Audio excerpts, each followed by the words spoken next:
in a normal administration, an impeachment inquiry would be enough drama on its own. But the Trump presidency is like a Black Friday sale happening at the Fire Festival. Pure chaos. Because while all this impeachment stuff is tearing America apart, Trump is causing just as much mayhem overseas. It all started last week when he made an abrupt decision to pull troops out of northern Syria, which everyone slammed, right? Republicans, Democrats, Fox News, even the Joker was like, all right, I love chaos, but this shit is insane. Well, now it turns out the thing everyone warned Trump would happen is happening.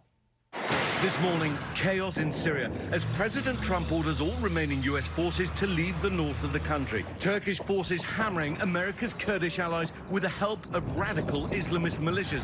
De-escalating violence now forcing 100,000 people from their homes. Turkish artillery also exploding just 250 yards from an American Special Forces post on the border. It appears Turkey used alleged terrorists as shock troops against U.S. allies, the Kurds, until they collapsed and had to call on President Assad to be their savior. Amid this chaos, ISIS is trying to regroup. Hundreds of ISIS members and supporters have broken free of detention camp. Sweet Jesus.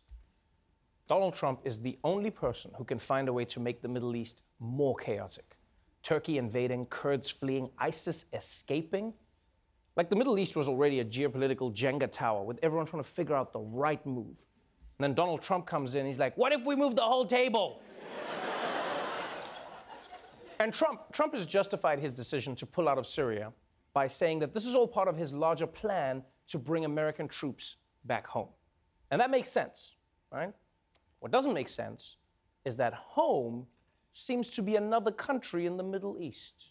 And as U.S. troops have been pulled back from the border area of northern Syria, President Trump is sending an additional 2,800 Americans to Saudi Arabia. The Pentagon deploying fighter squadrons and 2 Patriot batteries and other aircraft to bolster Saudi defenses. This comes in response to last month's attacks on Saudi oil facilities that the White House has blamed on Iran. We are sending troops and other things to the Middle East to help Saudi Arabia. But are you ready?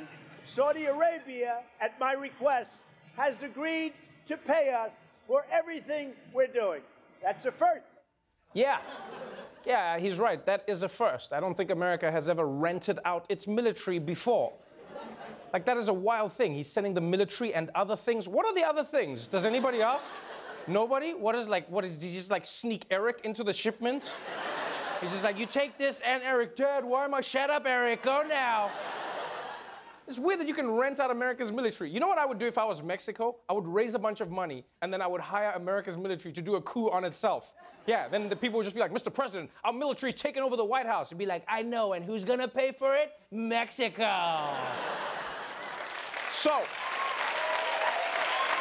Trump says he's done with the Middle East. But in the same breath, he says he's sending new troops to the Middle East, which is really confusing. So to help us clear things up, we go now to our senior war correspondent reporting live from the Middle East, Desi Lydic, everybody. Desi, this administration seems to have very mixed messages about America's role in the Middle East. There's only one message I'm getting, Trevor, and it's Dear World, America first, prayer hands emoji, bald eagle emoji, America. Look, President Trump is just fulfilling his promise to pull U.S. troops out of the Middle East. And you know what? It's refreshing. A lot of men say they'll pull out, but they don't. Fool me once, shame on you. Fool me 7 times, I have 7 kids now.